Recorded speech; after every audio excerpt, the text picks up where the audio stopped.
أعمالنا من يهد الله فلا مضل له ومن يضلل فلا هادي له أشهد أن لا إله إلا الله وحده لا شريك له وأشهد أن محمدا عبده ورسوله الذي لا نبي ولا رسول بعده صلى الله وسلم عليه وعلى آله وصحبه ومن تبعهم بإحسان أما بعد.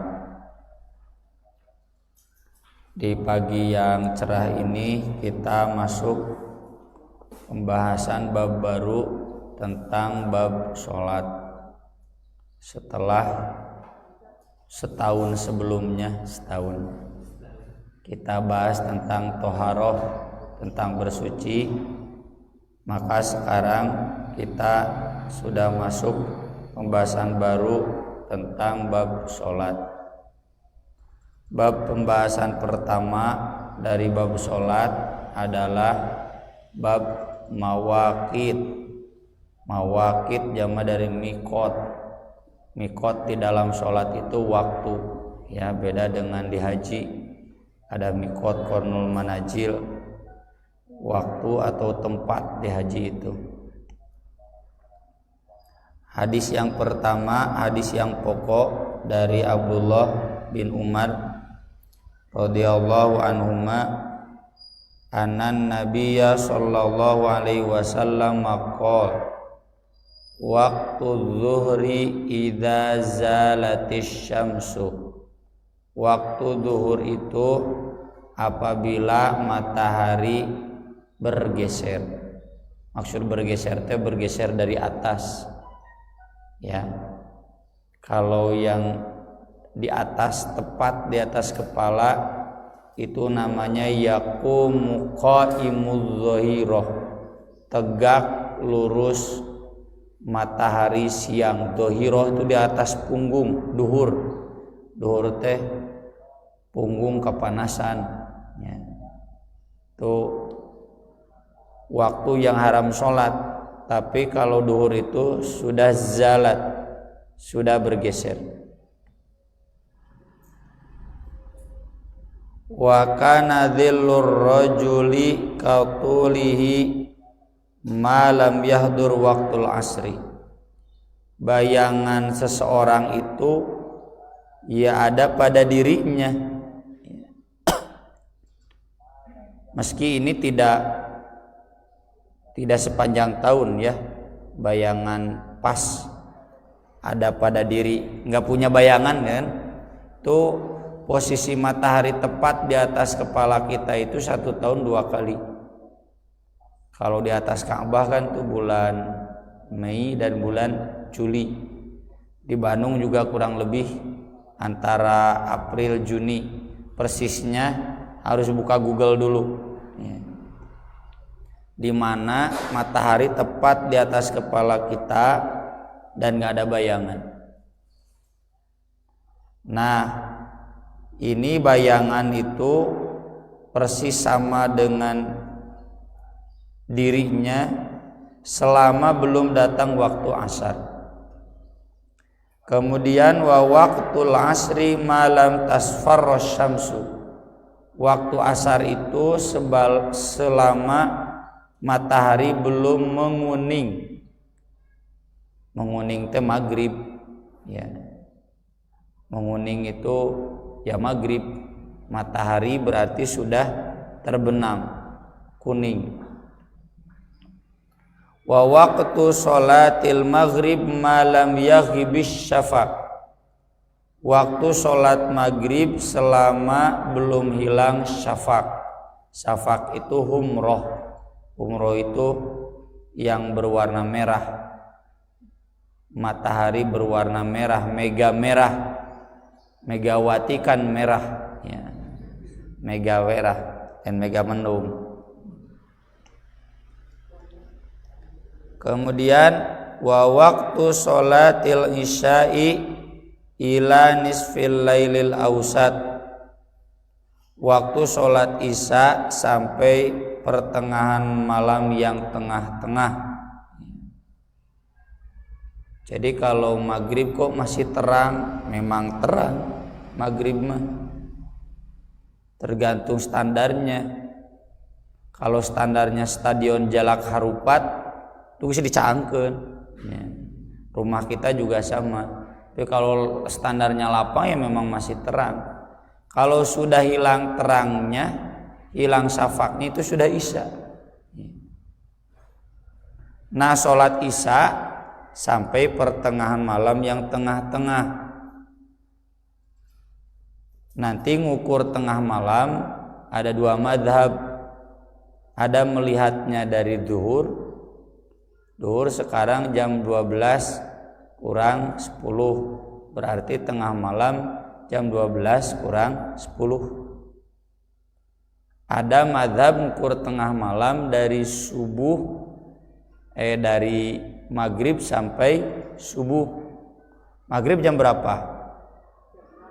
Apal pandek saum, buka saum. Jam 6 kurang 10 lahnya. Subuh jam berapa?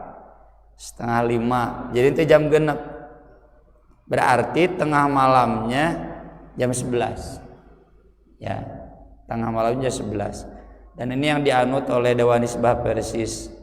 Ukur tengah malam itu dari maghrib sampai subuh, tidak sampai terbit matahari. Karena subuh itu sudah masuk hari baru ya. Kalau Ustadz Sodikin dulu ngukurnya dari terbenam matahari sampai terbit matahari. Maka ngukur waktu isya tengah malam itu lihat aja tengah siang karena seimbang. Jadi kalau tengah siang duhur jam 12 pas atau jam 12 kurang 10, berarti tengah malam jam 12 kurang 10. Ihtiyatnya ya udah ambil yang jam 11 saja. Jam 11 itu sudah masuk tengah malam, sudah habis waktu sholat isya. Wa waktu sholat subhi, dan waktu sholat subuh, min tulu'il fajri, dari terbitnya fajar. Fajar itu cahaya yang membelah. Fajarote belah. Fan fajarot min huthnata asyrata aina, maka memancar darinya 12 mata air. Itu infajaro fajar, memancar sinar. Selama belum terbit matahari, malam tatlu'is syamsu. Kemudian dalam hadis Buraidah tentang sholat asar ada keterangan wasyamsu baydha'u naqiyah, dan matahari putih bersih. Dalam hadis Abu Musa wasyamsu murtafi'ah, matahari masih tinggi. Jadi asar itu tidak sore tapi menjelang sore karena mataharinya masih tinggi. Kalau diukurkan ke astronomi, ukurnya dari terbit matahari dan terbenam matahari. Posisi matahari. Subuh sudah dibahaskan di majalah Tapakuh ya, bisa diri terus nyandak. Oh tacan nyawi satung kewe. Ninggon payun. Subuh itu fajar sudah ada sinarnya, fajar terbit. Air terbitnya kan berarti nolol, bukan terang. Nolol baru, nolol teh bahasa Indonesia nanti. Nongol, muncul sedikit. Itu ketika ketinggian matahari 20 derajat di bawah ufuk. Kalau 21 derajat ini ufuk ya. Ufuk teh satungtung deuleu, ujung-ujung penglihatan. Kalau 21 belum, masih gelap, masih ada fajar kidib teh sinar yang naik ke atas. Itu sinar yang menipu, itu bukan fajar. Nanti udah fajar kidib itu hilang, gelap, baru muncul fajar sidik. Fajar sidik itu nanti jelas di hadis ke pinggir sinarnya, bukan ke atas. Anu tukang camping mah apalah nya, nu tukang camping nu begadang nya, tukang camping tukang sare mah mal apa. Saya dulu zaman camping sengaja nya keur udah biasa bangun malam ya buat sholat, itu sengaja melihat. Tapi tempat campingnya bukan di tempat camping ya kayak Ranca Upas mah kene kayak di Cararaang ya. Pernah di Subang di dekat Ciater di tengah-tengah kebon teh. Kemudian di Garut di Cilaut Eureun ya, yang bukan daerah camping gitu, yang nggak ada polusi cahaya. Polusi cahaya menjaga camping ayeuna di Ranca Upas, di Ciwidey nya, di Lembang, Cararaang. Itu kelihatan Fajar Kidib. Bahkan galaksi Bimaksati juga masih kelihatan.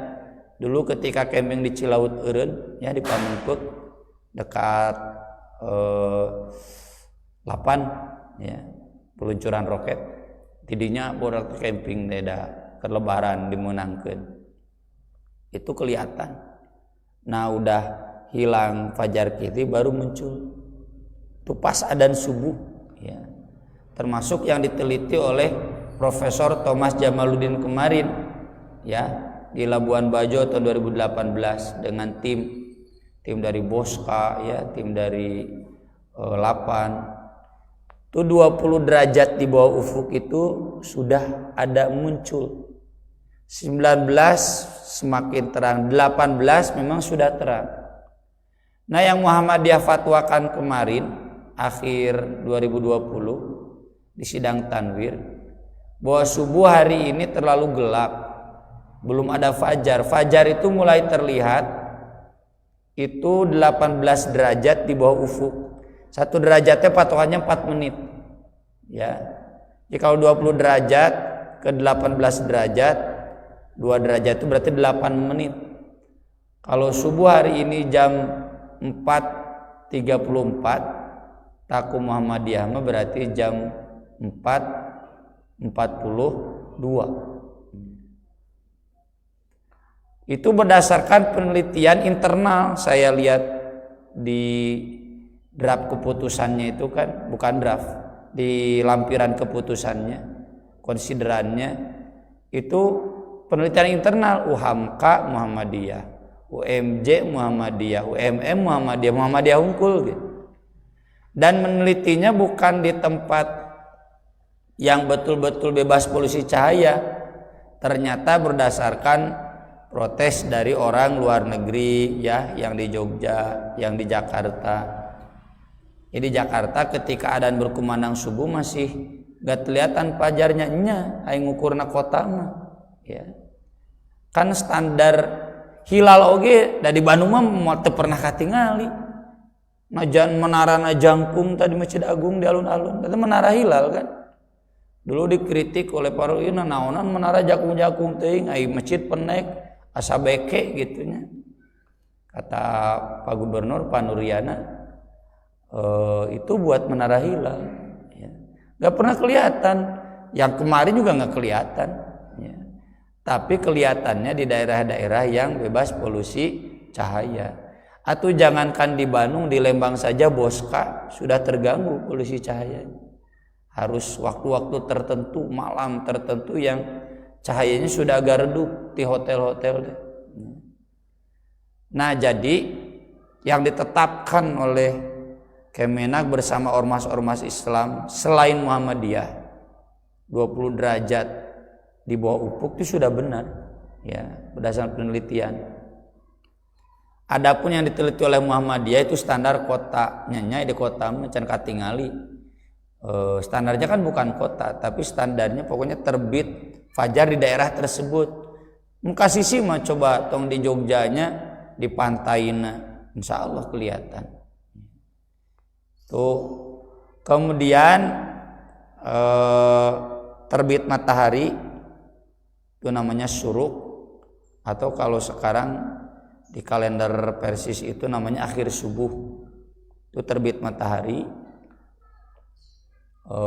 pas ya 0 derajat, bukan minus lagi. Kalau tadi minus di bawah ufuk, min 20 derajat, nih pas 0 derajat. Itu akhir subuh, haram sholat. Nanti ada hadisnya.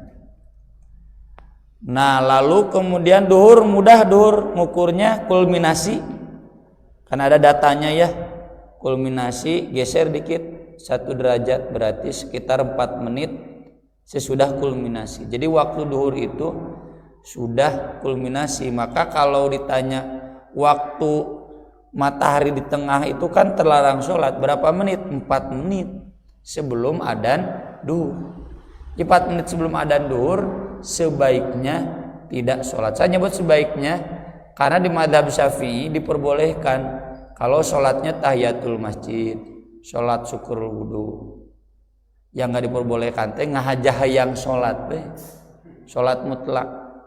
Ya kalau sholatnya ada sebab boleh. Nah, saya pribadi agak ragu dengan pendapat mazhab Syafi'i tersebut. Ikut Imam As-Sun'ani sebelum salam, kata beliau, kalau memang yang dilarang itu sholat mutlak, teu kudu aya larangan. Yang dilarang itu sholat secara umum, sholat apapun termasuk tahiyatul masjid. Ya. Makanya saya minimal menyebut makruh. Ya.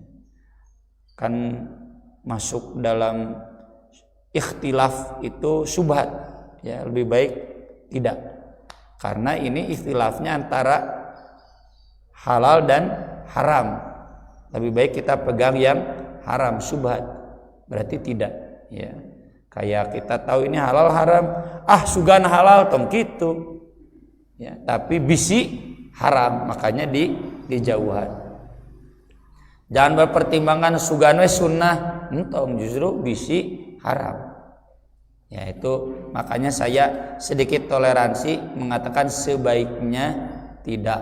Ya. 4 menit sebelum duhur. Nah nanti ngukur maghrib kan terbenam matahari.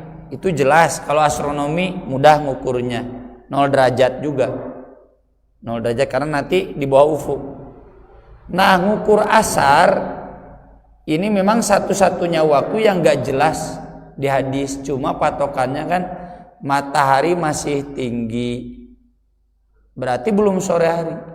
Maka para ulama ilmuwan sepakat asar itu pertengahan antara duhur dan maghrib. Ngukurnya tengah-tengah we. Jadi kadang ke menjelang 3:30, kadang 2:30, tergantung duhur dan maghribnya. Maka saya pribadi pun di masjid ya, mun di masjid tatangga hadirin geus raeng 5 menit deui oge. Sok buru ada. Ustaz cenah 4 menit teh bae asar ieu cenah gitu. Karena asar itu patokannya yang penting pertengahan, tidak pasti ada ciri seperti tadi terbit matahari, terbenam matahari, tengah. Kalau itu ada tandanya, kalau asar nggak ada. Asar itu kesepakatan ilmuwan saja bahwa kalau diukurkan astronomi berarti pertengahan antara duhur dan maghrib. Lalu isya itu sama dengan subuh. Karena ngukurnya sinar matahari sudah hilang. Berarti 20 derajat di bawah ufuk. Jadi posisi matahari isya dan subuh itu sama. 20 derajat di bawah ufuk. Kalau subuh mas 11 ini 20 derajatnya sebelum terbit. Kalau isya sesudah terbenam. Dan anehnya Muhammadiyah juga pakai yang 20 derajat. Harusnya yang 20 derajat, 18 derajat. Kalau mau konsisten, yang ngukur tadi kan subuh 18 derajat, isya juga harusnya 18 derajat. Karena 18 derajat udah hilang gitu. Jadi itu standar. Sebetulnya nggak pakai jadwal waktu sholat juga kita lihat matahari nggak apa-apa.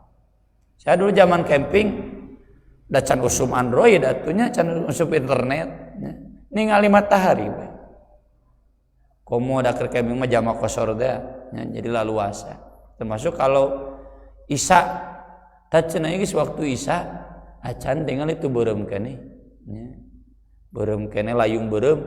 Nah, udah habis, itu baru masuk waktu sholat isya. Kemudian saya pernah dapat SMS dulu zaman SMS-nya. Rekan-rekan dari salah seorang tokoh lah, nggak usah saya sebutkan. Lihatlah langit di sekitar. Adzan sudah berkumandang tapi langit masih terang gitu. Saya cenah ieu kumaha? Nya magrib mah cangkeuna da poek mah isya cetek gitu. Di magrib itu memang masih terang, patokannya matahari lihat. Bahkan kata Nabi kan di hadis tentang buka saum, ketika Nabi minta air, sini buka. Rasul, itu masih terang sebelah sana. Kata Nabi, idza ja'al lailu min hauna wa baqiya nar min hauna faqad aftaras shaib. Ya. Kalau malam sudah datang dari sebelah sana, meski sebelah sana masih terang, itu sudah, ya, sudah termasuk waktu maghrib sudah buka. Jadi memang kalau sebagian wilayahnya masih terang nggak apa-apa, asal matahari sudah nggak ada. Nah kalau kita di laut enak. Saya mengalami di laut dari Sapeken ke Bali.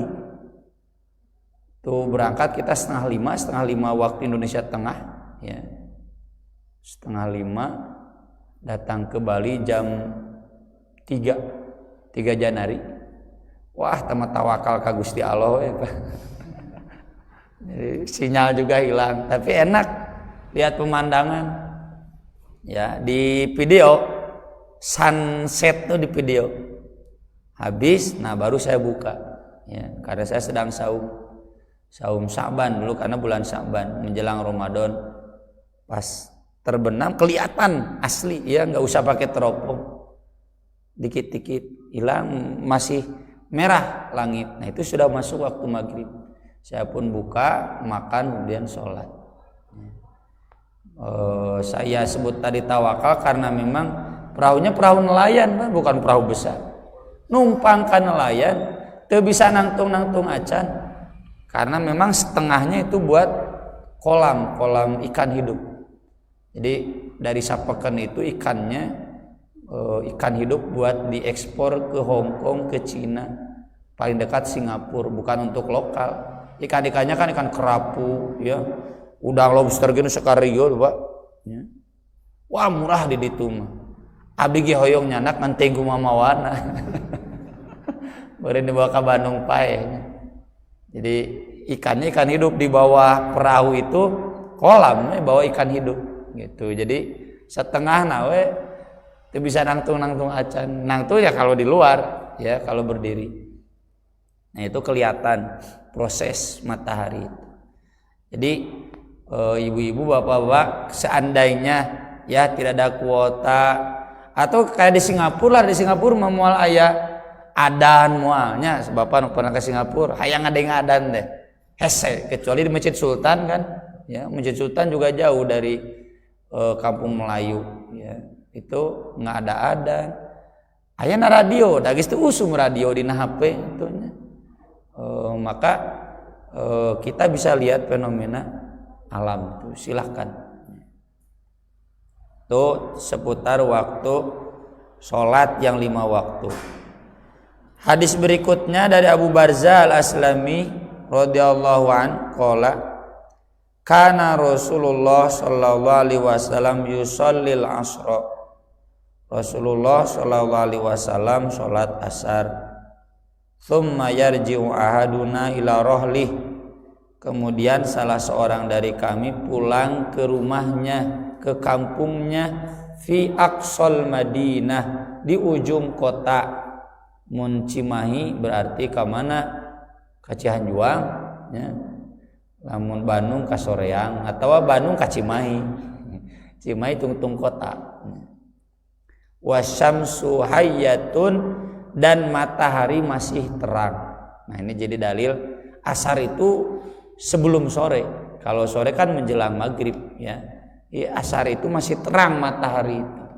Maka menurut para ilmuwan, para ulama sepakat tengah-tengah saja, tengah-tengah antara duhur dan maghrib.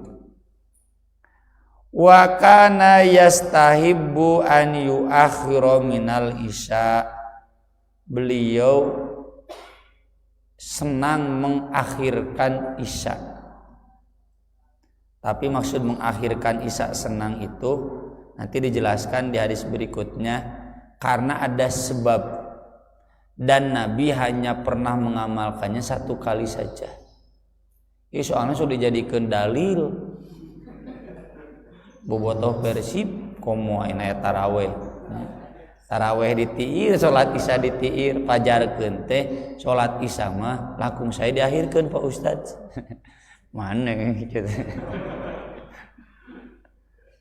Diakhirkan Isya itu Nabi hanya mengatakan seandainya tidak memberatkan, dan faktanya Nabi tidak mengakhirkan, mengawalkan karena pasti memberatkan.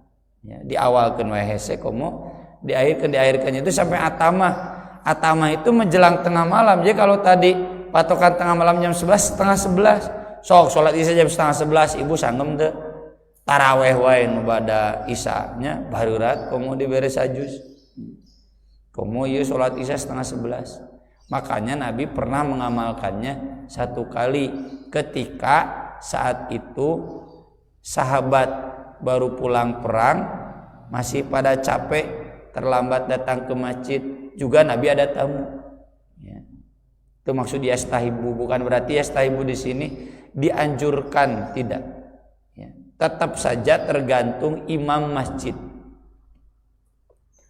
Wa kana yakrahun nauma qablaha. Nabi memakruhkan tidur sebelum Isya. Kenapa? Karena nanti kebablasan lewat tengah malam 2 rakaat. Berarti sholat di luar waktunya. Jadi Isya berakhir nggak sampai subuh. Dina Al-Quran lagi, aqimis sholata lidulukis syamsi ila ghasakil lail wa qur'anal fajr gitu. Bisa subuh mah. Dirikan sholat ketika matahari bergeser duhur sampai tengah malam, dan sholat subuh. Berarti waktu sholat itu 2, 1 dari siang sampai tengah malam, 2 subuh. Subuh mah tidak diawali apapun dan tidak diakhiri apapun. Kalau sholat duhur tidak diawali apapun tapi diakhiri dengan sholat asar. Asar diakhiri dengan sholat maghrib. Maghrib diakhiri dengan sholat Isya. Sholat Isya diakhiri sampai tengah malam, bukan sampai subuh. Atau mungkin itu mendirikanlah sholat dari tergelincirnya matahari sampai subuh, terkudu sampai tengah malam. Dan subuh, dan itu berarti beda lagi waktu. Maka kata Abu Barzah, Nabi sangat membenci, ya, melarang. Saya pun ke anak saya yang ketiga, yang kelas 1 SD, 1 di Kutab, kan di Kamis, Senin Kamis dibiasakan ya. Emang poe Senin teh geus buka teh lengutan keuna kursi teh ngagoler gitu. Udang ke teh salat Isya hese. Ya. Jika itu jajan, jajan mah merejat. Jajan jika itu merejat. Tapi kadang kelepasan saya pulang di masjid geus tibra gitu. Nggak makan dah di masjid oge, nyuguhan buka sudah sangat banyak Senin Kamis, apalagi Ramadan. Ya. Itu nggak boleh. Termasuk kita yang pulang capek pada maghrib nggak boleh tidur, nanti kebablasan Isyanya di luar waktu bahaya. Apalagi ibu-ibu yang sedang menyusui tong ngenenan pada maghrib kajong-jonan plus kadituna tengah peuting kaliwat. Pajarkeun teh keur ngenenan mah ngeunah wae sare ngeunah wae dahar cenah. Wal haditsa ba'daha, dan ngobrol ba'da Isya. Makanya ada bab ya di dalam Sahih Bukhari, bab karohatil hadits ba'dal Isya atau karohatis samar. Samar teh ngobrol di waktu malam ba'da Isya. Makruh kecuali 1 as-samar fil ilmi, yang 2 as-samar ma'ad dhaifi, ngobrol bersama tamu kalau ada tamu, atau ngobrol dalam masalah ilmu. Selebihnya Umar bin Khattab kalau pulang sholat isya, ada di Fathul Bari, ada para pemuda sahabat yang sedang ngobrol, as-samaron awalal lail wa nauman akhirahu, ngalolobrol si ayeuna ke janari sarare cenah balik gitu. Umar teh satgas. Jadi makruh. Saya pun demikian. Anak-anak santri bada isya ada kerja jam 9 mah dikeprak sare gitu. Tidur ya.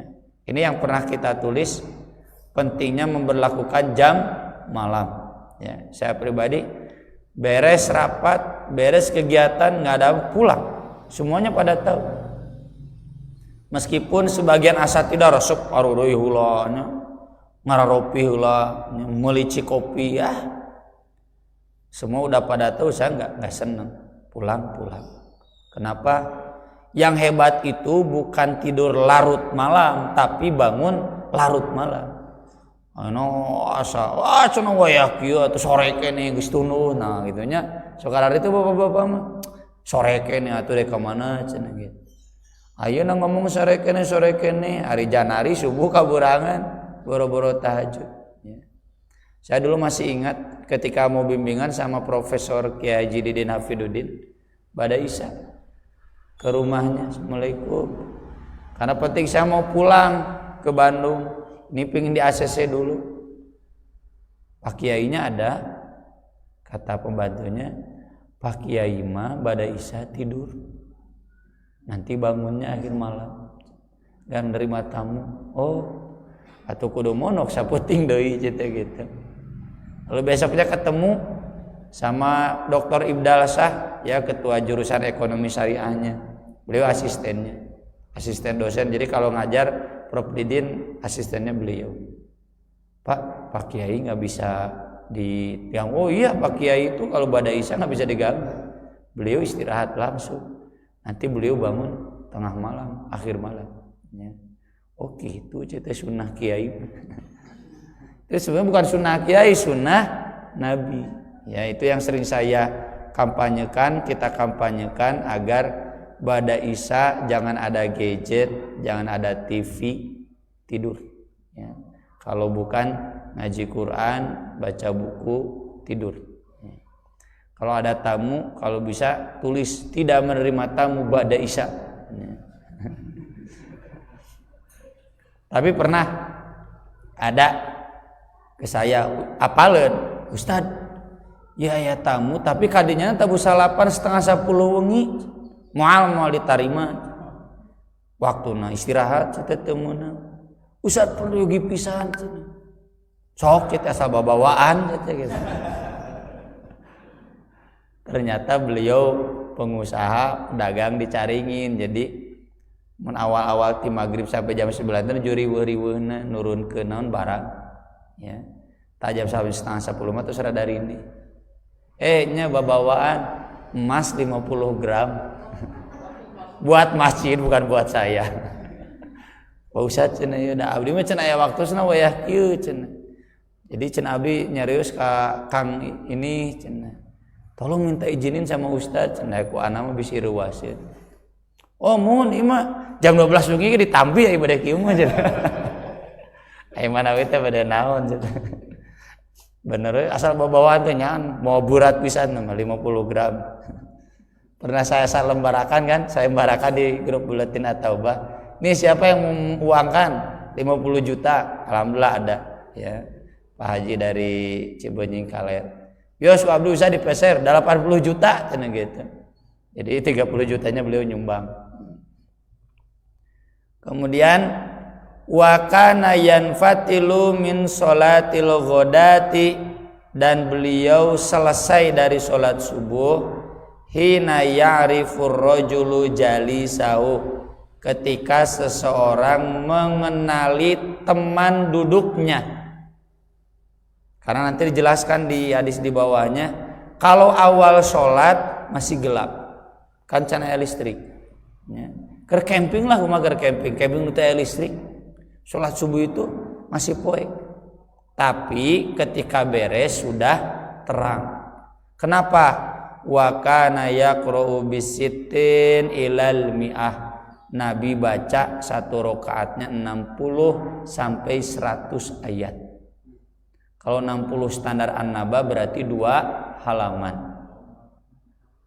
Kalau standarna Al-Baqarah berarti 1, 2, 3, 4, 5 genep halaman. Dan nanti pernah ada sholat subuh itu Nabi pernah baca surat Al-Mu'minun sampai batuk.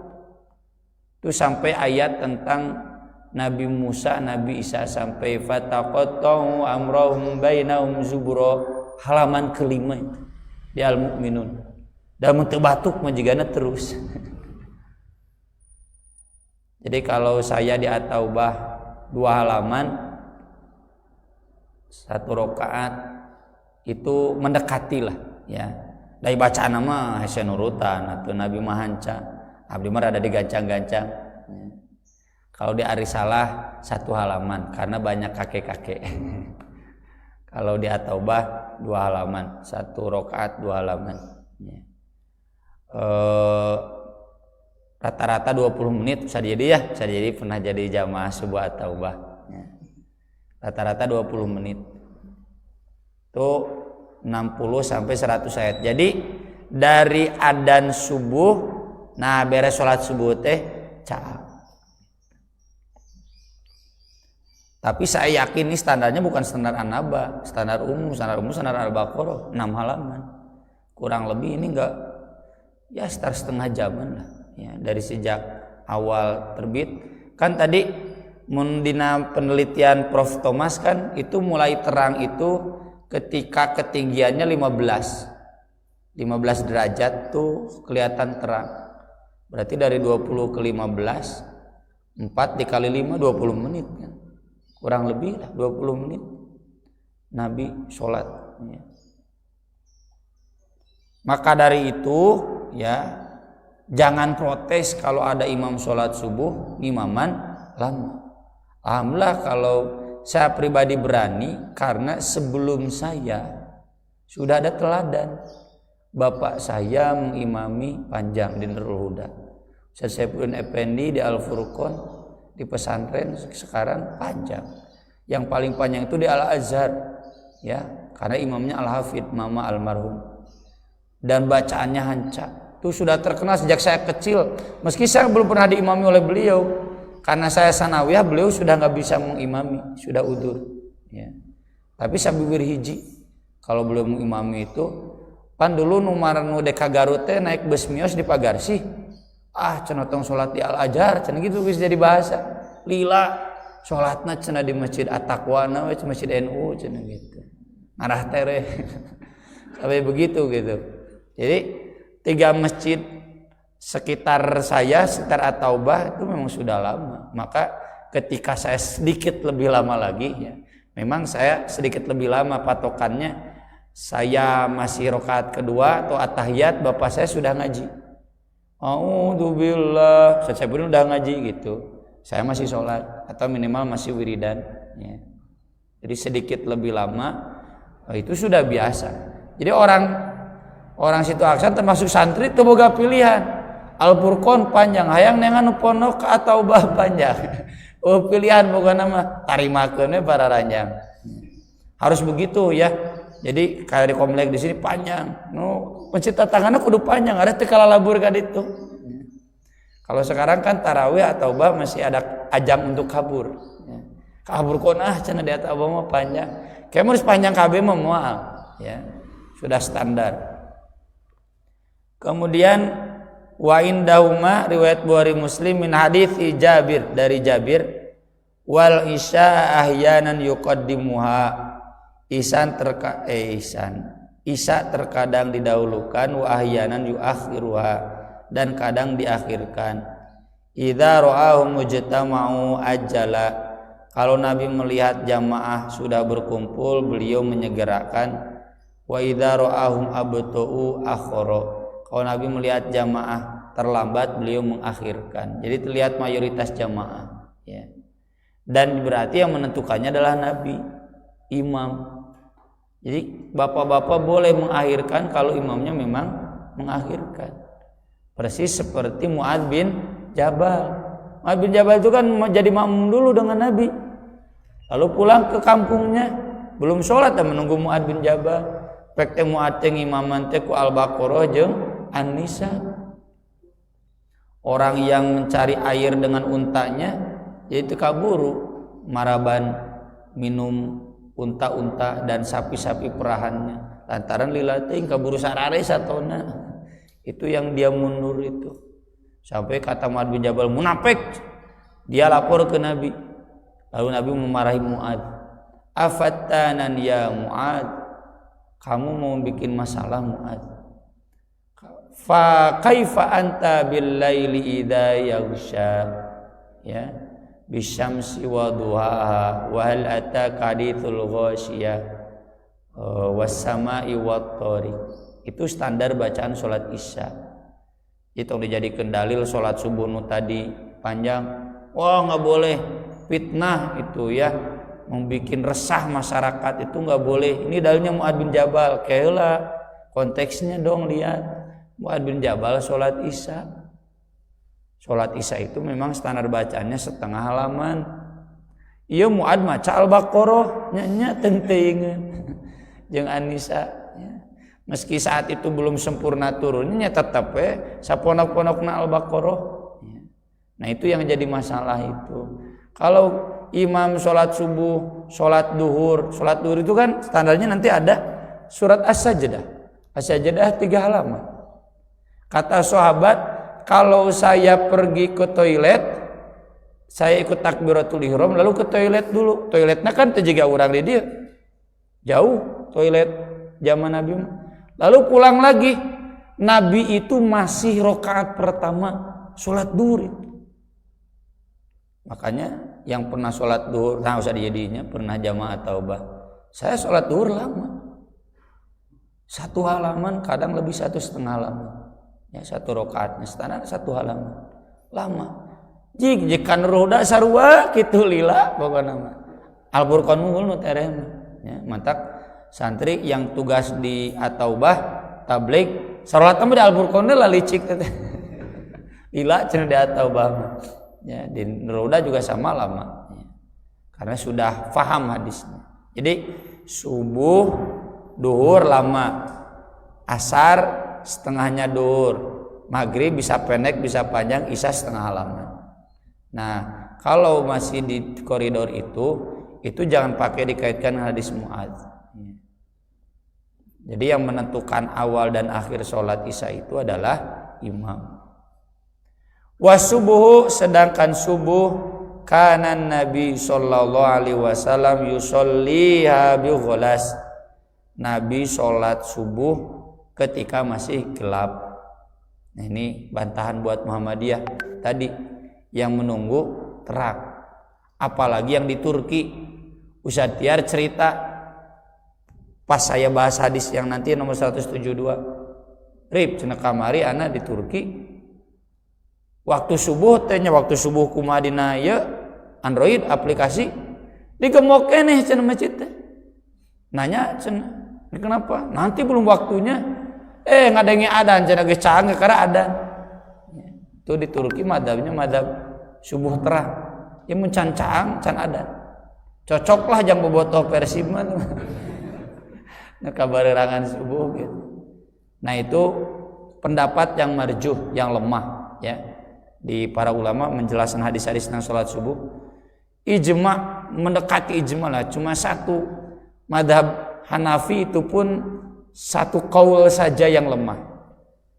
Yang subuh terang itu. Hadis-hadisnya jelas subuh itu dilaksanakan ketika masih gelap. Kemudian dalam hadis riwayat Muslim dari Abu Musa, fa aqamal fajra hinan syaqqal fajru. Beliau sholat fajar ketika terbelah fajar. Insyaqqat kan belah. Idzas sama'u syaqqat, belah. Wan nasu la yakadu ya'rifu ba'dhum ba'dan, dan orang-orang hampir-hampir tidak mengenal sebagian pada sebagiannya lagi. Nah, Kalau disambungkan dengan hadis yang tadi, baru mengenal itu setelah selesai sholat subuh.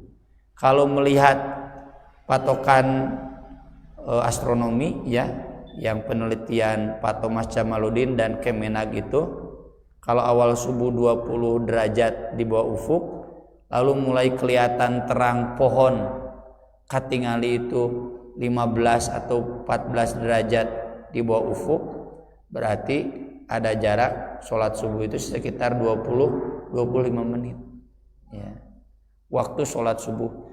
Jadi kalau di masjid di sini sholat subuh 5 menit, itu bid'ah kene tete canyuna. Bapak mertua saya ketika berapa tahun, 10 tahun yang lalu ya, beliau menikah lagi dan pindah jamaahnya ke masjid di daerah Babakan. Itu curhat jang cenah, jadi itu mah sholat subuh teh sakedeung wae cenah gitu, cenah aya sholat subuh sakedeung karena udah paham ya, rugi kalau kita sholat subuh sebentar, pahalanya sedikit, nanti ada hadisnya ya. Jadi sholat subuh itu diperlama. Kemudian hadis Rafi bin Khadij radhiyallahu anhu qol kunna nusallil maghrib, kami sholat maghrib ma Rasulillah sallallahu alaihi wasallam fayansorifu ahaduna, lalu salah seorang di antara kami pulang ke rumahnya, wa innahu, dan sungguh dia la yubsiru, masih bisa melihat mawaqi anablihi, tempat jatuh anak panahnya. Mana sabaraha meter? Santri di pesantren kami mah 5 meter, 10 meter, 20 meter mah nembakan mobil wae. Pupus kaca mobil ya. 5 meter. Tapi kalau standar perlombaan 20-25 meter ya, berarti kurang lebih segitulah ya. Jadi bisa melihat jarak pandang dari sini ke sana ya, ke jalan masih bisa terlihat. Ini jadi dalil sholat maghrib itu dilaksanakan ketika masih terang. Jangan menunggu gelap, gelap matu isya. Yang tadi saya ceritakan, lihatlah kawan-kawan sekeliling masih terang, masih terang. Pokoknya mah tinggal matahari aya keneh teh. Kalau sudah tidak ada, kata Nabi, itu sudah maghrib. Ya seperti menjelang terbit matahari, mataharinya belum terbit, tapi sudah terang. Seperti begitulah. Hari poe keneh mah subuh. Kalau sudah gelap berarti isya. Jadi ini menunjukkan dalil bahwa sahabat beres sholat maghrib itu masih terang, masih melihat jarak 30 meter. Nah, yang tadi saya ceritakan Nabi pernah sholat isya sampai malam. Ini hadisnya dari Aisyah. Ataman Nabi, atama itu sampai waktu atama. Apa waktu atama itu? Waktu tidurnya ibu-ibu dan anak-anak. Jam sabaraha? Jam 9 kan? Jam 9, jam 10. Nah, standar ibu-ibu, anak-anak tidur. Jam tidur anak-anak ibu-ibu jam 9, jam 10. Hari urang jam 11 ge cing hareukeun nih. Ya. Zata lailatin bil isya, pada suatu malam sholat isya, hatta dzaba ammatul lail, sampai hilang mayoritas malam, maksudnya hampir setengah malam. Tsumma kharaja, kemudian beliau keluar, fa shalla, lalu sholat, wa qala, dan bersabda, innahu la waqtuha, sesungguhnya ini adalah waktunya, laula an asyukku ala ummati, seandainya tidak memberatkan umatku, tapi karena memberatkan umat Nabi, Nabi pun tidak mengamalkannya lagi. Oleh karena itu kembali saja pada pengamalan Nabi secara umum, sholat isya itu ketika hilang layung berum ya, mega merah, udah hilang, udah nggak ada terang di langit, baru itu masuk sholat isya. Mulai saja. Kalaupun mau diakhirkan sekali-kali karena ada sebab, misal contoh saya pengalaman, Pak Ustadz, kata Pak Kapten kapal Dobon Solo, saya pernah bertugas 14 hari di kapal Dobon Solo. Boleh sholat isanya diakhirkan? Kenapa? Ini 1 jam kapal mau istilahnya terlepas, ya. Lalu nanti akan bergeser arah selama 1 jam kurang lebih sampai tetap arah. Berarti 2 jam. Jam 10-an Pak Ustadz sholat isanya boleh? Boleh, saya bilang. Darurat. Soalnya kalau kapal mau berlayar, ABK-nya semua sibuk. Sibuk ngatur penumpang, kemudian sibuk barang, ya. Kalau mau kapal berlayar, kan jamaahnya ABK, penumpang jarang. Jamaah intinya ABK. Yang Pak Kapten, saya juga kapten pan memando, ya, navigasi, ya. Tidak bisa ditinggalkan, termasuk kemudi, ketua DKM-nya basnya bas kemudi. Jadi bisa boleh silakan. Asal jam 10, jangan lewat tadi jam 10 gitu. Maka diakhirkan saat itu sholat isya. Nah, udah lurus baru nanti diumumkan arah kiblat 50 derajat dari buritan kapal, ya. Ada kompas di atas yang bisa digeser-geser. Buritan kapal itu kannya bujurna 50 derajat geser. Si garis sap, perepet garis sap teh. Perepet kanu karpet bisa dilepas. Tempelkeun gitu. Jadi sebelum sholat itu begitu. Pernah juga ketika tarawih, ya, Pak Ustadz udah sholat isya, tarawihnya boleh ditunda. Kenapa? Kita 20 menitnya akan datang belok di Madura ke Malaysia. Makassar, jauh-jauh Malaysia. Di Selat Madura ke Makassar itu berbelok. Jadi nanti masa kita berubah arah. Nanti udah stabil, kurang lebih kan sholat tarawih 30-40 menit baru kita sholat tarawih. Boleh, saya bilang. Tarawih mah nanti juga akhir malam juga boleh. Tergantung bapak-bapak ini ada waktunya kapan. Udah cenah, ini mah kepentingannya berubah haluan kapal saja, ya. Jadi yang model-model seperti itu boleh. Darurat kan ada diakhirkan. Nah, tapi kalau tidak ada kedaruratan, sebaiknya tetap di awal waktu sebagaimana Nabi sering mengamalkan. Dan Persib atau timnas itu bukan kedaruratan. Aya YouTube, aya nama abdi bisa nontonnya siaran ulang. Golna we ungkulah, capek lalajo lain golna mah. Sekian mungkin yang bisa saya sampaikan pada kesempatan pagi ini sebagai pengantar waktu sholat. Nanti bulan depan juga masih tentang waktu sholat. Mudah-mudahan bisa bertemu lagi dan tidak bentrok dengan jadwal rihlah. Lebaran bisa lagi dari rihlah. Mangga wilayah pertarosan yang akan mangga.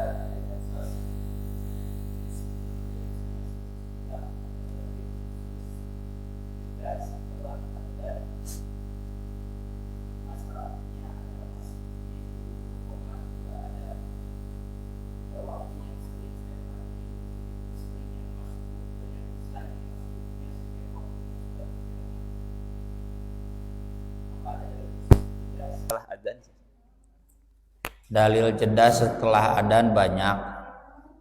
Riwayat Bukhari Muslim lagi. Baina kulli adzanaini shalah. Baina kulli adzanaini shalah. Baina kulli adzanaini shalah.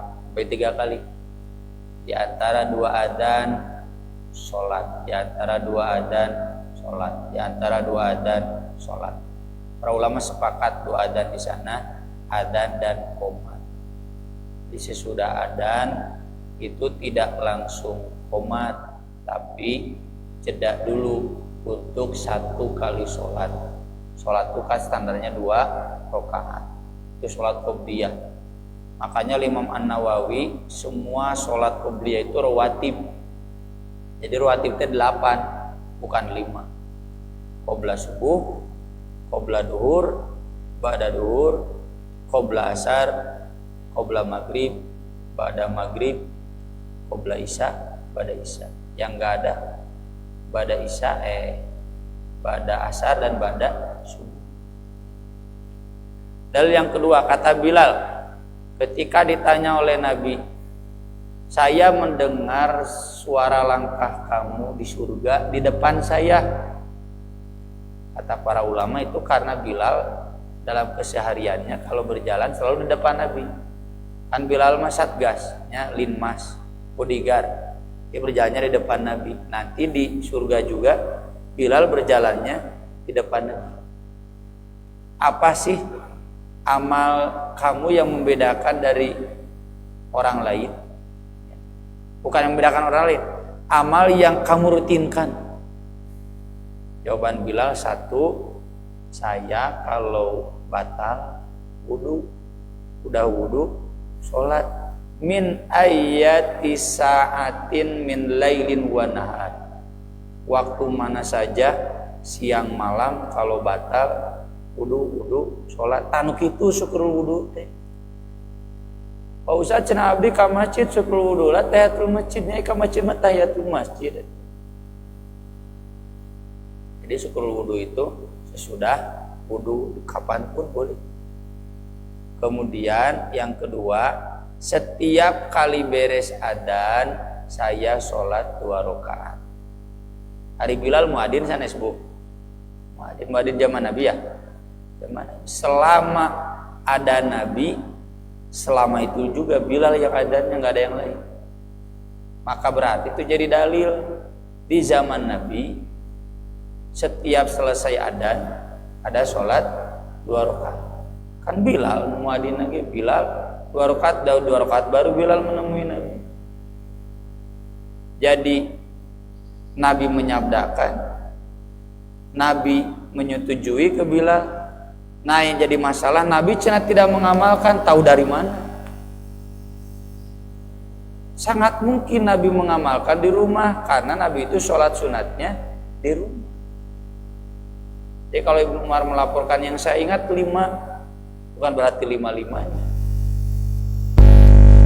Meski demikian, sesama fikih jangan saling menyinggung gitu ya, jangan saling menyalahkan. Kalau memang saya pribadi sholatnya di masjid yang madhabnya ba'da asar langsung qomat, sehingga di Pajagalan nya moal maksakun cicing tukangun imam sholat sunat kan sarua aja ngajak gelut nya ngiri. Bapak yang datang ke masjid saya, ke masjid kami ke 17 aya qobla asar, nya cicing micaling tak protes, mulana qomat sarua aja ngajak gelut. Jadi saling menghargai lah ya. Cuma tentu fikih ada jeda antara adzan qomat itu fikih jumhur. Kalau ingin saya mengatakan ijma ya, tapi yang menghargai masjid-masjid tertentu yang tidak ada qobla asar, qobla maghrib, masjid Istiqomah merenya Pusdai ya, Jagalan, Piade itu tidak ada memang qobla asar, qobla maghrib beres adzan langsung qomat. Tapi Pusdai mah ya qobla maghrib gitu. Jadi itu jelas ada, tinggal kita saling menghargai saja. Kenapa yang tidak ada? Itu karena mereka berpendapat rawatib itu 5. Berarti kalau 5 qobla asar, qobla maghrib, qobla isya tidak dihitung. Padahal sebetulnya itu ada dalilnya. Dan kalau tadi disebutkan banyak yang masuk, betul terasa bedanya. Di satu masjid yang ba'da adzan langsung qomat dengan yang ba'da adzan sunat dulu. Contoh di masjid kami isya taraweh tidak langsung qomat kan, sholat dulu, makanya nyaris nggak ada yang masbuk. Coba lamun beres adzan langsung qomat, banyak yang masbuk. Padahal sholat itu lebih banyak jamaahnya, lebih baik menunggu jamaah itu dihitung pahala sholat. Jadi kucicingna oge menunggu yang lain itu dihitung sholat, apalagi ya dengan sholatnya, karena memang Nabi menganjurkan sholat. Ada lagi Seth? Ya, yang Darat silakan. Bapak mana? Iya Pak Yudi.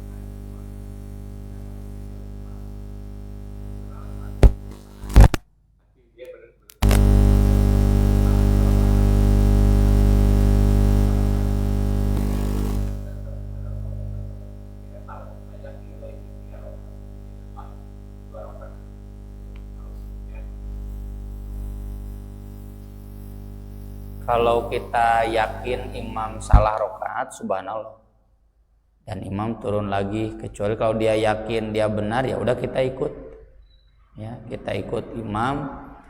Lalu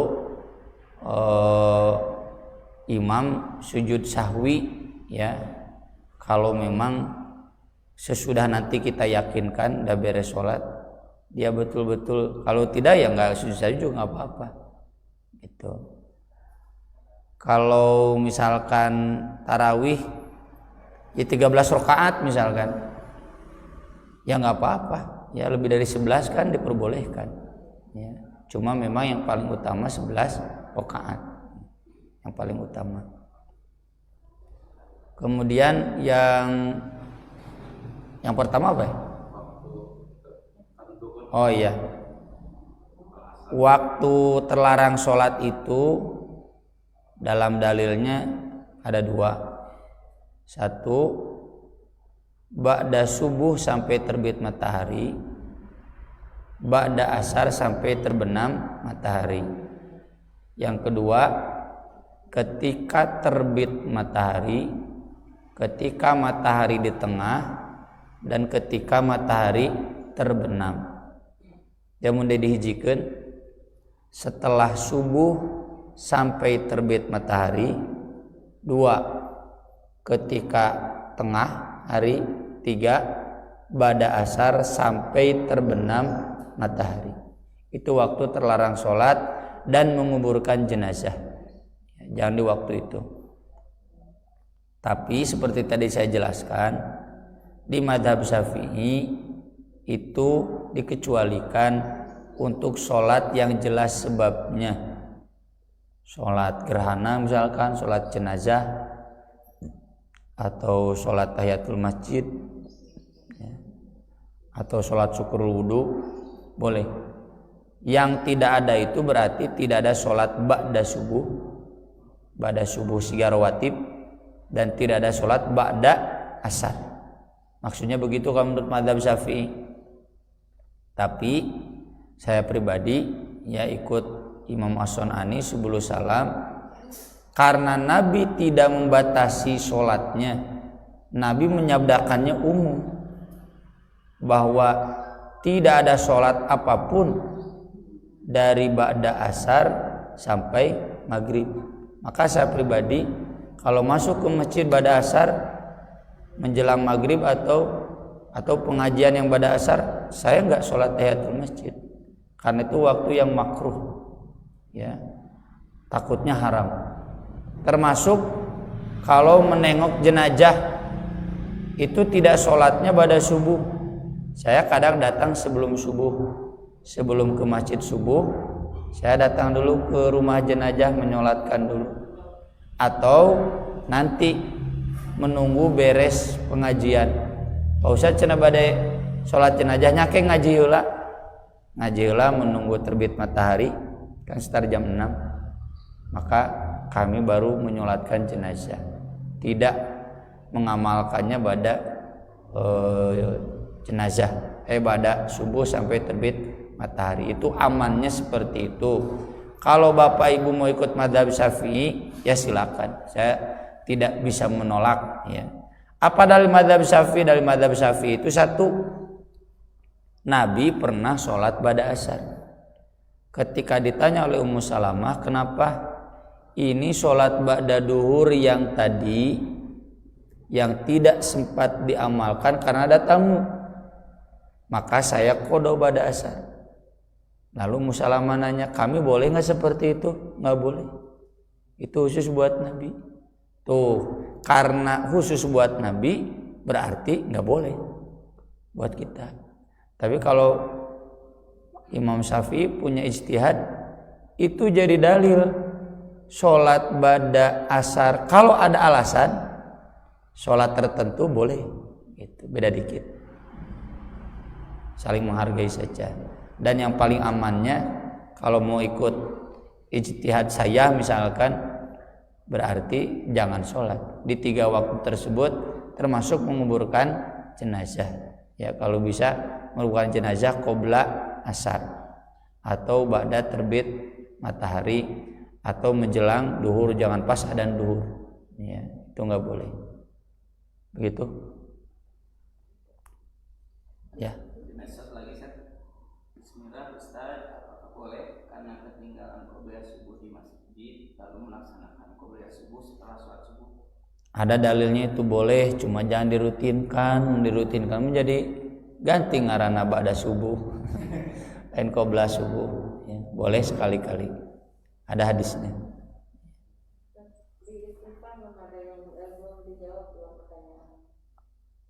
Di grup WhatsApp apa? Assalamualaikum Ustaz, saya dapat bagaimana Ustaz Assalamualaikum Ustaz, mau tanya terkait sholat sunnah mutlak, bagaimana hukumnya serta kapan bisa dilakukan dan tata caranya? Sunat mutlak itu boleh, ya. Sholat sunat mutlak itu seperti Nabi ketika safar sholat naon sok tahiyatul masjid berapa dina onta. Sholat wajib pasti turun, kan nggak boleh di atas kendaraan. Sholat rawatib nggak ada kan ketika dalam perjalanan itu, Nabi tidak mengamalkan. Tapi Nabi sholat apa? Sholat mutlak. Sholat mutlak itu sholat bebas, sholat ingin, ya. Termasuk wasta'inu bisobri wassolah, itu sholatnya sholat mendadak mutlak, sholat hajat itu sholat mutlak, ya. Boleh 2 rakaat kapanpun asal jangan di waktu yang terlarang. Pada subuh sampai terbit 5 menit sebelum duhur, dan pada asar sampai maghrib itu nggak boleh. Ada lagi Bu? Seueur teh nu posting dina grup jadi teu fokus maca soalna. Ini terkait niat puasa. Apa katanya? Oh ini ya, Kang Enak. Redaksi hadis ieu tiasa janten hujah teu. Ya jelas lah, ini kan sudah sering kita bahas, ya. Makanya saya memang dulu baca ini cuma lagi sibuk, lagi seminang dibahas ya kayak gitu. Ini jadi dalil bahwa saum wajib itu harus ada niat wajib. Kalau tidak ada niat maka saumnya tidak sah. Dan patokan niat itu sebelum subuh, ya. Dan niat itu dengan sahur pun berarti sudah ada niatnya kan tujuan mau saum, rencana mau saum. Dan niat tidak perlu diucapkan, nggak ada dalil syariat niat harus diucapkan, ya. Hadis ini berarti bagi bapak-bapak yang sakit sahur tidak, tapi memeh adan teh minum madu misalkan ba'da sholat subuh asa jag-jag dek saum nah itu nggak sah karena niat saumnya baru ada sesudah subuh atau sebatal wayan. Atau ibu-ibu yang nggak jadi mudik nya sahur ngiring sahur, lain sahur ngopi we, kemudian pas ba'da subuh nya di stasiun teh karetana nggak ada, cenah potong rel di Cibatu misalkan, kan terjadi mudik teh, cenah terjadi mudik lagi orang puasa weh, itu dikatakannya ba'da subuh tidak sah. Ya, gitu. Jadi hadis itu jelas bisa diamalkan. Ayah ibu dipengker tadi hawatos ngacung. Mangga. Assalamualaikum warahmatullahi. Ini masalah itu ada katanya sholat junub itu ya. Sholat junub setelah sholat subuh, tapi kalau kita masih di dalam ini 2 rakaat, nah saya mau keterangannya saya belum paham. Di website At-Taubah Institute nanti dikirim namanya sholat isyraq atau sholat syuruk. Hadisnya sahih tapi bersambung dengan sholat subuh. Yang sholat subuh lalu diam di tempat sampai terbit matahari, udah terbit matahari lalu sholat 2 rakaat. Itu pahalanya seperti pahala haji dan umroh. Ada hadisnya, bisa diamalkan. Tapi nyambung dengan sholat subuh. Kalau yang saya lihat di Bio Farma, ketika jam 6 ke Bio Farma nganter buletin sholat naon itu. Pacan Ustaz sholat isyraq. Sholat subuhna di mana di dieu? Henteu, cenah di bumina masing-masing arinditna geus subuh. Bukan begitu, ya. Sholat isyraq itu sapaket sareng sholat subuh. Jadi bagusnya beres sholat subuh ada kajian. Ya, kajian kan sampai terbit matahari. Nah, langsung samu sholat isyraq boleh. Tapi sholat isyraq itu hakikatnya sholat duha yang diawalkan. Dan sholat duha itu tetap kata Nabi yang paling baik ketika anak unta kepanasan.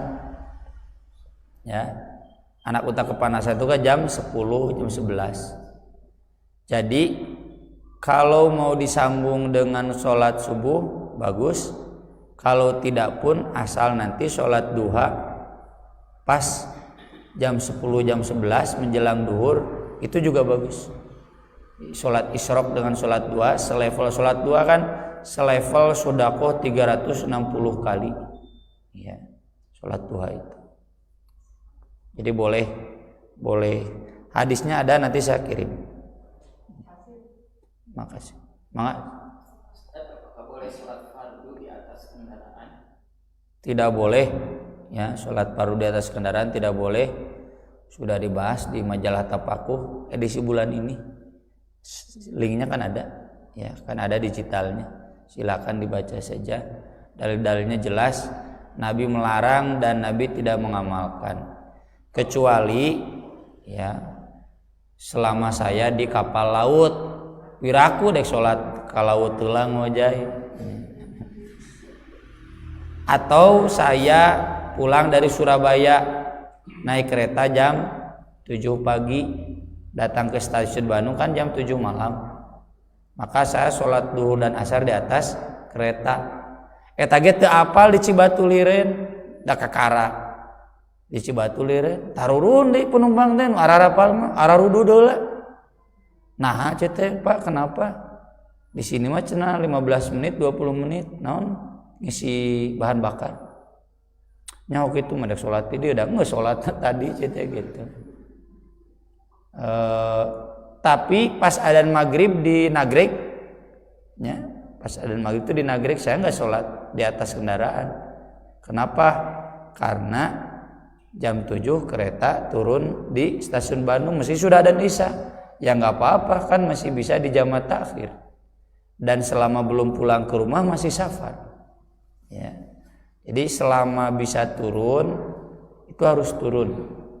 Termasuk nanti kalau family gathering misalkannya ke Pangandaran, ke Karimun Jawa, ke Raja Ampat, mahal tuh bos, serba aja nggak jual mobil. Maka itu tanya dulu ada berhenti tidak. Saya pernah kaget, ya, rilah dengan ibu-ibu TK, istri saya menemani istri saya. Udah diumumkan padahal ibu-ibu cenah nanti nyimpang wih ti Ancol teh di Purwakarta nya. Naon eta Pujasera lahnya jajan oleh-oleh. Saya bilang ke istri kewe salatna di ditu. Ya. Pas saya turun kamu sholat, nah ulun luluturkeun ibu-ibu teh gitu. Jadi sudah, saya tanya uangnya anak saya, teh, nah teh sarolat, atau si ibu mah tadi dinabus, astagfirullah. Gitu.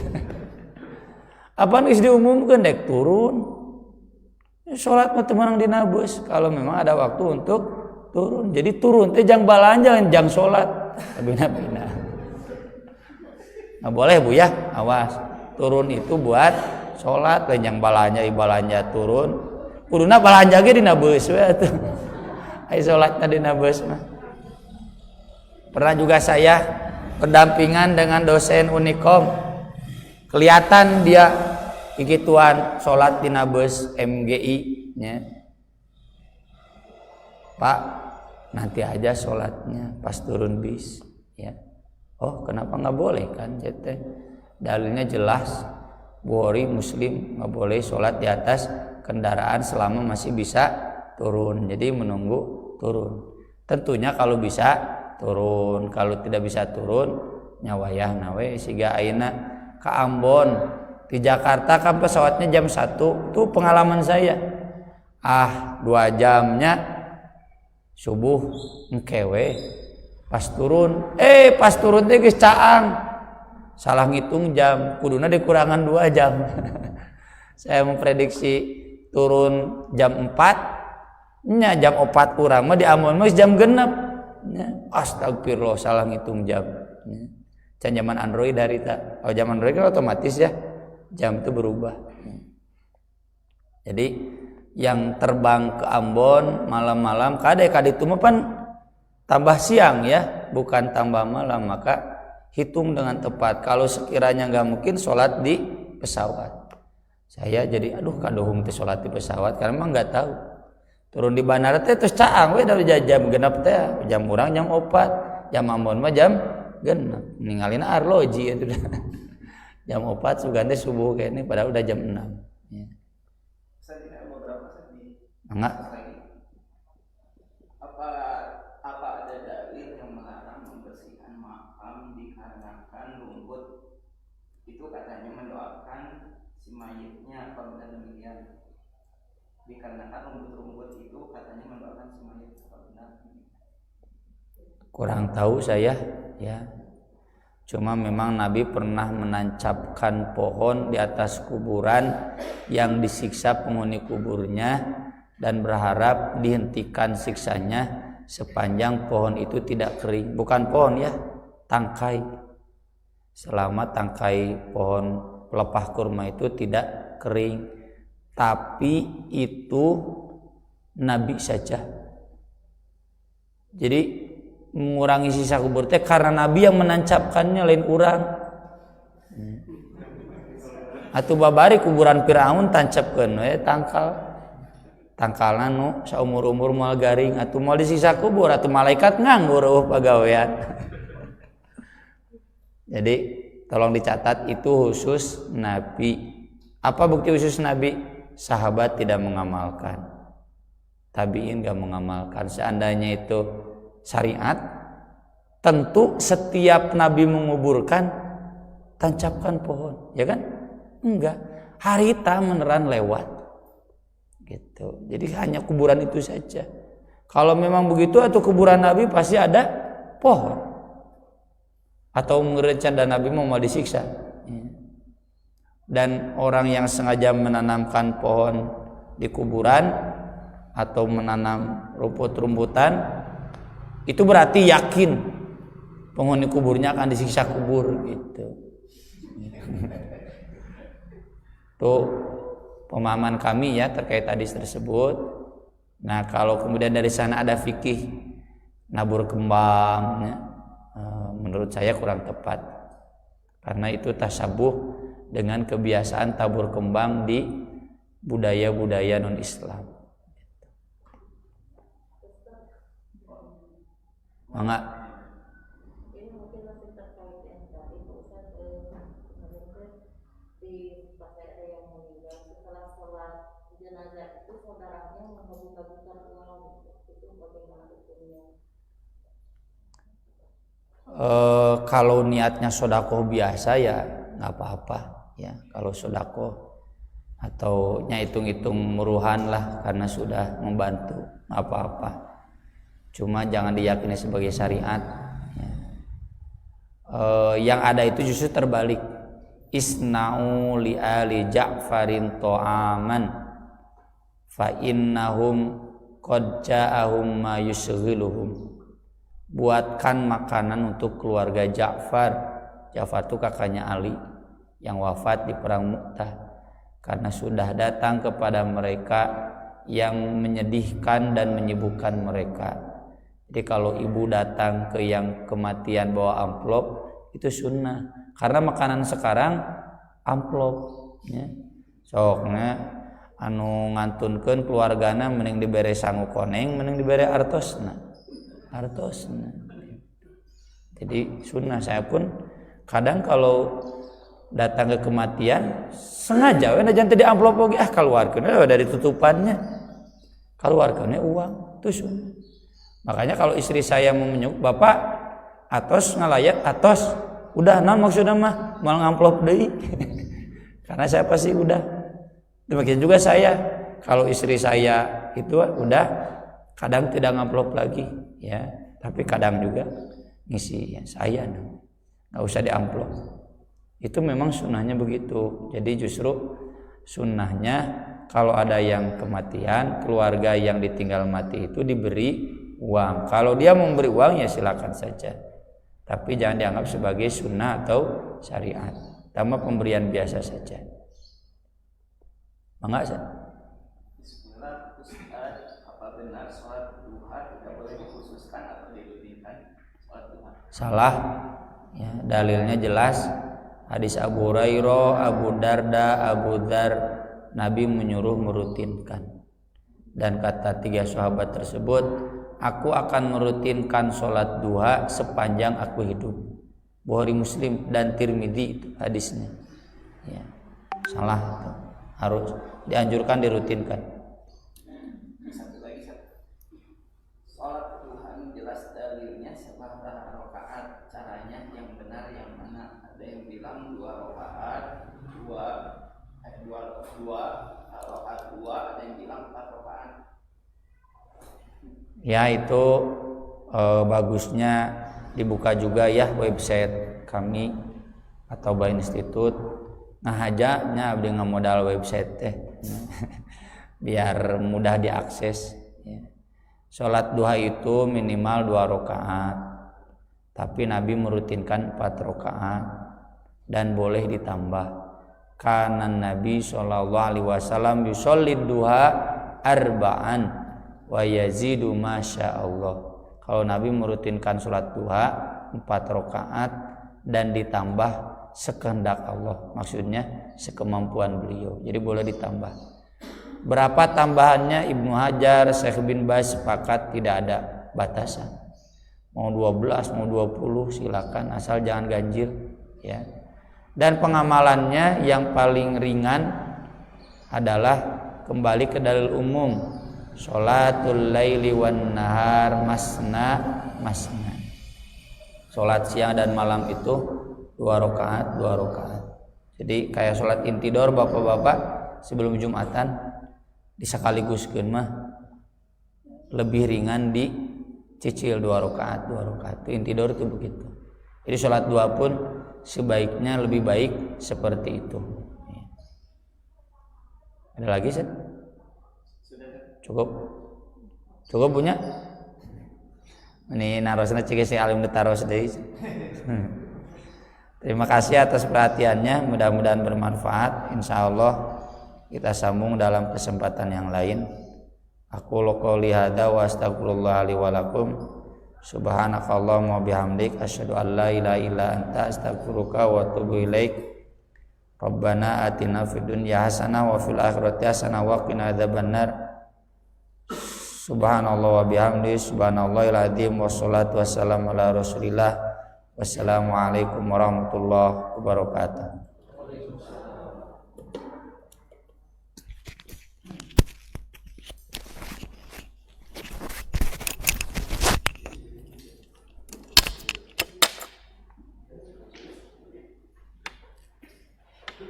Alhamdulillah, terima kasih banyak kepada Ustaz yang sudah menyampaikan ilmunya. Mudah-mudahan ilmu yang disampaikan bisa bermanfaat tentunya untuk bisa kita amalkan ke depannya insyaallah. Amin ya rabbal alamin. Sekali lagi kami ucapkan terima kasih yang sebesar-besarnya pada para pengurus Masjid Al-Mubarakah ini, Ketua DKM dan semua rekan-rekan yang sudah mengizinkan Majelis Kajian Islam terselenggara di masjid ini. Untuk Bapak Ibu yang ingin mendapatkan informasi terkait dengan program-program Majelis Kajian Islam bisa diakses di Facebook, itu sering di-share, ataupun di WA grup ya, tapi tidak semuanya masuk WA grup mungkin ya, atau yang lebih mudah di Maki TV, MAKI TV ya, Facebook, itu bisa diakses nanti info-infonya. Sebelum ditutup ada doorpass ini Al-Quran Al-Aqsa, ini sudah Quran tajwid tapi cuma satu. Siapa yang mau? Wah, subhanallah. Siapa yang mau? Siapa yang mau? Wah, luar biasa. Ini cuma satu. Siapa yang mau? Siapa yang mau? Waduh, luar biasa. Subhanallah. Siapa yang mau? Siapa yang mau ini? Quran Al-Aqsa terjemah standar Kementerian Agama Republik Indonesia. Siapa yang mau? Ini mah udah dapat. Yang belum. Siapa yang mau? Siapa yang mau? Waduh, subhanallah banyak ya. Ini cuma satu Qurannya. Siapa yang mau? Siapa yang mau? Waduh, subhanallah. Siapa yang mau? Oh, subhanallah, ini banyak. Ada berapa orang nih? Banyak ya, Qurannya cuma satu. Siapa yang mau? Siapa yang mau? Siapa yang mau? Bapak mah ditaruh siapa yang mau karang ngancung kan gitu. Nah, itu kelemahan kita ya, jarang aksi ya. Oh, ya maju. Nah, baru niat ya. Belum aksi. Itu saja, terima kasih atas kehadirannya Bapak Ibu, sahabat semua. Kita tutup majelis ini dengan doa kifaratul majelis. Subhanakallahumma wa bihamdika asyhadu an la ilaha illa anta astaghfiruka wa atubu ilaik. Wassalamualaikum warahmatullahi wabarakatuh.